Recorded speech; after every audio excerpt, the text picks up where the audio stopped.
बेटा जरा थोड़ी मदद करोगे? हाँ जी। मैं व्हाट्सएप पे सेटिंग नहीं ठीक हो रही मेरी। अच्छा। ये बहुत मुश्किल का काम है। हमारे ज़माने में ये सब कोई झंझट नहीं होता था। आंटी देखो, ऐसे जाओगे आप यहाँ पे 3 बटन के उस पे हाँ। दबाओगे तो सेटिंग्स का आएगा, तो इस पे आप देख सकते हो।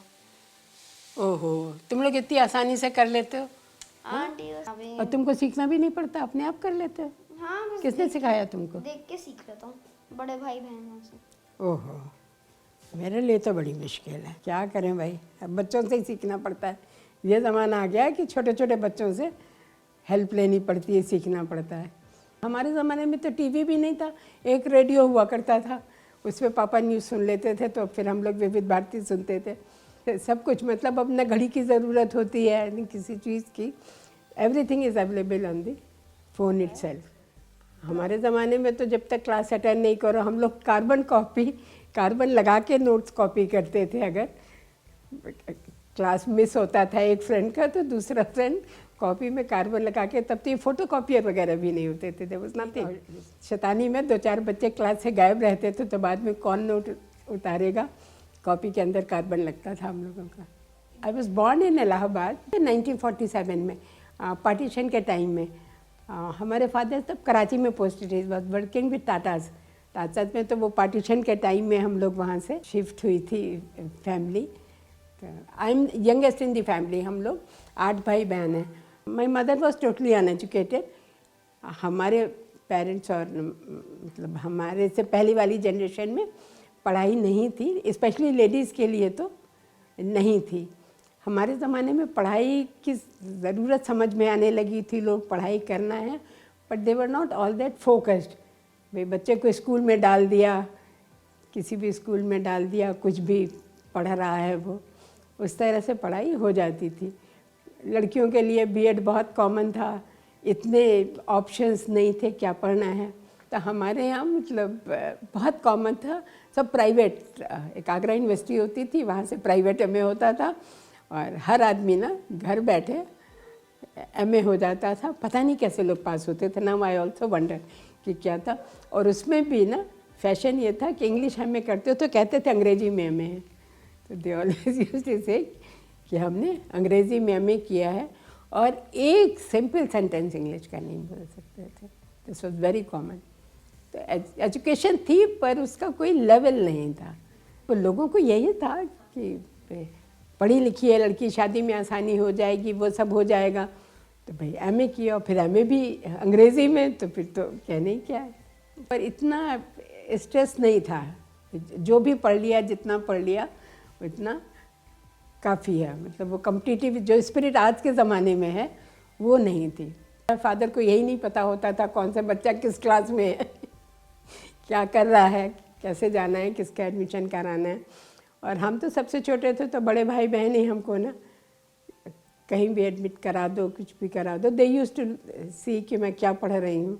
आई वॉज द यंगेस्ट, तो फादर को बहुत शौक आया, घर में किसी बच्चे ने गाना नहीं सीखा है, इसको म्यूज़िक दिला दो। तो 12th में मुझको म्यूज़िक दिला दिया गया। अपना सोचे समझे हो जाता था, म्यूज़िक दिला दिया गया। टीचर ने बहुत मना किया कि इसको ना नहीं गा, मतलब सब्जेक्ट लाइक म्यूज़िक, बाकी कोई सब्जेक्ट हो तो नहीं कर सकती, समझ में आता है। टीचर कहती रही कि नहीं आ सकता। पापा ने कहा नहीं, कैसे नहीं, घर में वो ग्रामोफोन होता था एक ज़माने में, ग्रामोफोन बजा के उसके साथ गाओ, और ना घर में ट्यूशन लगा दो। इम्तहान से 1 महीना पहले, मतलब जब मैं 11th में फेल ही हो गई म्यूज़िक में, तो 12th में उन्होंने मुझको सब्जेक्ट चेंज कराया। हम लोग ड्राइंग ले लेते थे, म्यूज़िक ले लेते थे, ऐसे सब्जेक्ट्स लेके पढ़ लेते थे। बीए हो गए बस, that used to be the big thing. Career के लिए पढ़ रहे हैं नहीं है। जल्दी शादी हो गई तो 12वीं के बाद शादी हो गई, नहीं हुई तो डबल एमए कर लिया। अब इस ज़माने में जितना है, जैसा हमारे 2 लड़कियां हैं और दोनों ने बहुत ही बढ़िया पढ़ाई की है। शुरू से उनके लिए पर्टिकुलर थे, किस स्कूल में जाएंगी ये देखना पड़ता था, ऐसे किसी भी स्कूल में डाल दो की बात नहीं थी। हमारी दोनों लड़कियां हैं, दोनों ने बहुत अच्छी पढ़ाई की। और जो मेरी छोटी बेटी है वो डीपीएस में थी, डीपीएस से आईआईटी दिल्ली से उसने बीटेक किया, स्टैनफोर्ड से जाके एमएस किया, उसके बाद शिकागो बूथ से एमबीए किया, बड़ी बेटी जीसस एंड मैरी में थी, DPS आई और उसके बाद वो लंदन स्कूल ऑफ इकोनॉमिक्स में पढ़ने गई। तो पहले तो शहर में ही पढ़ाई मुश्किल थी, अब सारे बच्चे, एजुकेशन अमेरिका में ही जाके ख़त्म होती है सबकी, तो अब एजुकेशन का इतना है, लोग इतना खर्च करते हैं, इतना समझते हैं, कॉलेज ढूंढेंगे, सब्जेक्ट ढूंढेंगे, बच्चे का इंटरेस्ट देखेंगे, बच्चा किस चीज़ में। हमने कहा ना हमको ज़बरदस्ती म्यूज़िक दिला दिया गया था, तो लेकिन अब बच्चों के साथ आप नहीं कर सकते, जो उन्होंने करना है वो उनको पढ़ाया जाता है। मतलब जब तक आपको एक्सपोजर नहीं होगा, आप दुनिया, कहते हैं ना, you see the world through books, widely read and widely travelled जो कहलाता है। तो जब तक आदमी पढ़ेगा, बेसिक पढ़ना लिखना आएगा, तभी तो वो आगे जनरल चीज़ें पढ़ेगा। पढ़ाई तो बहुत ज़रूरी है, उसके बिना तो काम नहीं चलता। जब मैंने अपने बच्चों को स्कूल भेजना शुरू किया तो मेरे दिमाग में तो सिर्फ ये था कि ये एम्पावर हो जाएं, अपने आप को प्रोटेक्ट कर सकें, किसी भी सिचुएशन से लड़ सकें, फाइनेंशियली इंडिपेंडेंट हो, only then they will be able to fight the world. आज के ज़माने में तो शादी बहुत से लोग नहीं करते, it has become a fashion. 20-25% लोग हैं जिनको मैं जानती हूँ वो शादी में इंटरेस्टेड ही नहीं है। आज तो शादी is not all that important as the career is.